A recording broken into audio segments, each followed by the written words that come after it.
ಅತ್ಯಾಚಾರ ನಿಲ್ಲಲೇಬೇಕು. ಯಾರಿರೋ ಇದು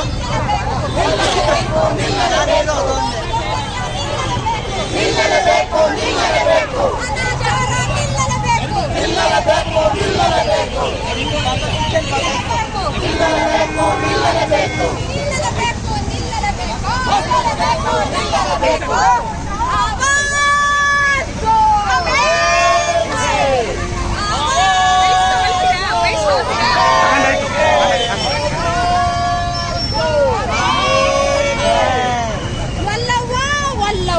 ಕುಡಿಯೋ ಗಂಡನ ವಲ್ಲವ್ವ,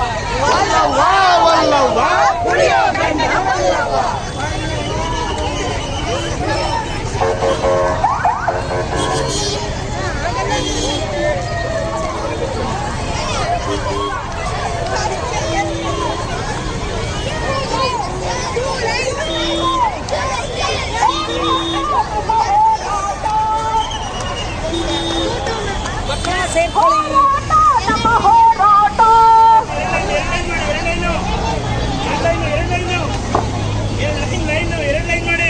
ಆಟೋ ಬರೋಕ್ಕೆ ಜಾಗ ಬಿಡಿ. 2 ಲೈನ್ ಮಾಡಿ ದಯವಿಟ್ಟು. 2 ಲೈನ್ ಗ್ಯಾಪ್ ಮಾಡಿ.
ಎತ್ತ ತಾಯಿ ಹೆಣ್ಣು ಬಲ್ಲವೇ, ಮನುಷ್ಯನಿಂದ ಎತ್ತ ತಾಯಿ ಹೆಣ್ಣು ಬಲ್ಲವೇ, ಮನುಷ್ಯನಿಂದ ಎತ್ತ ತಾಯಿ ಹೆಣ್ಣು ಬಲ್ಲವೇ, ಮನುಷ್ಯನಿಂದ ಎತ್ತ ತಾಯಿ ಹೆಣ್ಣು ಬಲ್ಲವೇ. ಬಾಲ್ಯದಲ್ಲಿ ತಂದೆಯ ಬಂಧನ, ಯೌವನದಲ್ಲಿ ಗಂಡನ ಬಂಧನ, ಬಾಲ್ಯದಲ್ಲಿ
ಮನುಷ್ಯನಿಂದ ಎತ್ತ ತಾಯಿ ಹೆಣ್ಣು ಬಲ್ಲವೇ, ಮನುಷ್ಯನಿಂದ ಎತ್ತ ತಾಯಿ ಹೆಣ್ಣು ಬಲ್ಲವೇ, ಮನುಷ್ಯನಿಂದ ಎತ್ತ ತಾಯಿ ಹೆಣ್ಣು ಬಲ್ಲವೇ, ಮನುಷ್ಯನಿಂದ ಎತ್ತ ತಾಯಿ ಹೆಣ್ಣು ಬಲ್ಲವೇ.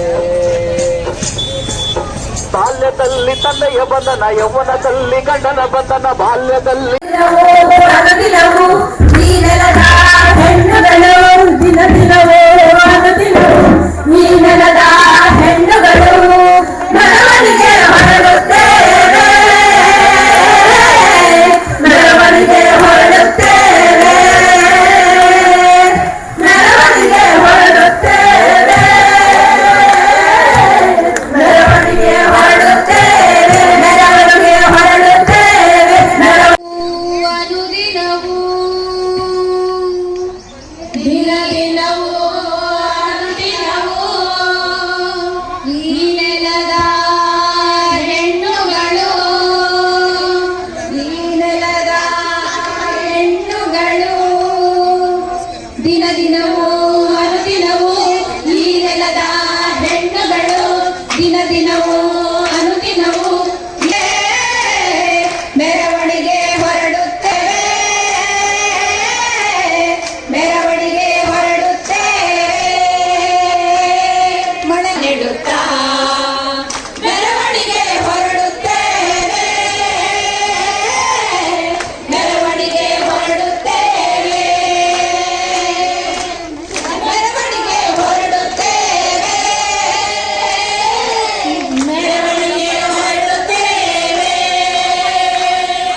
ದೇಹದ ಗುಂಟ ಹರಿದ ನೆತ್ತರ ಚರಿತೆ ತೊಳೆಯುತ್ತೇವೆ, ಹೆಂಗಳು ಚರಿತೆ ತೊಳೆಯುತ್ತೇವೆ. ಜಿಲ್ಲೆ ಹೊನ್ನಾವರ ತಾಲೂಕಿನ ಕವಲಕ್ಕಿಯಲ್ಲಿ ಕೆಲಸ ಮಾಡ್ತಾ ಇದ್ದೀನಿ. ಇದೇ ಕರ್ನಾಟಕ ರಾಜ್ಯ ಮಹಿಳಾ ದೌರ್ಜನ್ಯ ವಿರೋಧಿ ಒಕ್ಕೂಟದ 14ನೇ ವರ್ಷದ ಸಮಾವೇಶ ಇವತ್ತಿದೆ. ಸಮತೆಯೆಡೆಗೆ ನಮ್ಮ ನಡಿಗೆ ಅನ್ನುವ ಘೋಷವಾಕ್ಯನ ಇಟ್ಕೊಂಡು ನಾವು 14 ವರ್ಷದಿಂದ ಕೆಲಸ ಮಾಡ್ತಾ ಇದ್ದೀವಿ. ಇದು ನಮ್ಮ 14ನೇ ಜಿಲ್ಲೆ. ದೌರ್ಜನ್ಯವನ್ನೆಂದು ಸಹಿಸುವುದಿಲ್ಲ, ನ್ಯಾಯ ದಕ್ಕದೆ ಬಿಡುವುದೇ ಇಲ್ಲ ಅನ್ನುವ ಒಂದು ಘೋಷವಾಕ್ಯವನ್ನು ಇಟ್ಕೊಂಡು ನಾವು ಇವತ್ತು ಇಲ್ಲಿ ಮೆರವಣಿಗೆ ಹೊರಡ್ತಾ ಇದ್ದೀವಿ. ಈಗ ಇನ್ನೇನು ನಮಗೆ ಅಂಗನವಾಡಿ ಅಕ್ಕಂದ್ರು, ಹಾಸನದವರು ಎಲ್ಲ ಸೇರ್ಕೊಳ್ತಾರೆ. ಸಾವಿರಾರು ಜನ ನಾವು ರಸ್ತೆ ಮೇಲೆ ಹೋಗ್ತೀವಿ. ಇವತ್ತು ಯಾವ್ದು ಇದೆ ಅಂದ್ರೆ ಸ್ವಾತಂತ್ರ್ಯ ಬಂದು 3/4 ಶತಮಾನ ಕಳೆದ್ರೂ ಸಹ ಹೆಣ್ಮಕ್ಳು ನಿರ್ಭೀತಿಯಿಂದ ನನಗೆ ಇದು ಬೇಕು, ನನಗೆ ಇದು ಹಕ್ಕು ಅಂತ ಹೇಳ್ಕೊಂಡು ರಸ್ತೆ ಮೇಲೆ ಹೋಗುವಂತ, ರಸ್ತೆ ಮೇಲೆ ಅಲ್ಲ ಅಣ್ಣ ಮನೆ ಒಳಗೆ ಹೇಳುವಂತ ಇವತ್ತು ಪರಿಸ್ಥಿತಿ ಸಹ ಇಲ್ಲ. ಹಾಗಾಗಿ ನಾವೆಲ್ಲರೂ ಒಟ್ಟು ಸೇರಿ ಕೈ ಕೈ ಹಿಡಿದು ನಾವು ಇಡೀ ರಾಜ್ಯದ ಎಲ್ಲ ಸೋದರಿಯರು, ಎಲ್ಲ ಜಾತಿ, ಲಿಂಗತ್ವ, ವರ್ಗ, ಧರ್ಮ, ಭಾಷೆಯ ಸೋದರಿಯರೆಲ್ಲ ಒಟ್ಟಾಗಿ ಇವತ್ತು ಹಾಸನದ ಬೀದಿಯಲ್ಲಿ ನಾವು ಮೆರವಣಿಗೆ ಹೋಗ್ತಾ ಇದ್ದೀವಿ. ಇದು ಹಕ್ಕೊತ್ತಾಯ ಜಾಥಾ, ಒಂದು ಸಮತೆಯ, ನ್ಯಾಯದ, ಘನತೆಯ ಬದುಕಿಗಾಗಿ ನಮ್ಮ ಹೋರಾಟ. ಈ ಹೋರಾಟ ಕೇವಲ ಹೆಣ್ಮಕ್ಳಿಗಷ್ಟೇ ಅಲ್ಲ, ಸ್ತ್ರೀ ಪುರುಷರೆಲ್ಲರಿಗೂ ಘನತೆಯ ಮತ್ತು ಸಮತೆಯ ಬದುಕು ಸಿಗಬೇಕು ಅನ್ನೋದು ನಮ್ಮ ಹೋರಾಟದ ಮೂಲ ಉದ್ದೇಶ. ಸ್ತ್ರೀ ಪುರುಷರೆಲ್ಲರೂ ಈ ನೆಲದ ಮೇಲೆ ಸಮಾನವಾಗಿ ಕೆಳತನದಿಂದ ಬದುಕಬೇಕು ಅನ್ನೋ ಕಡೆಗೆ ನಮ್ಮ ಒಕ್ಕೂಟ ನಡೀತಾ ಇದೆ. ಸಮತೆಯೆಡೆಗೆ ನಮ್ಮ ನಡಿ.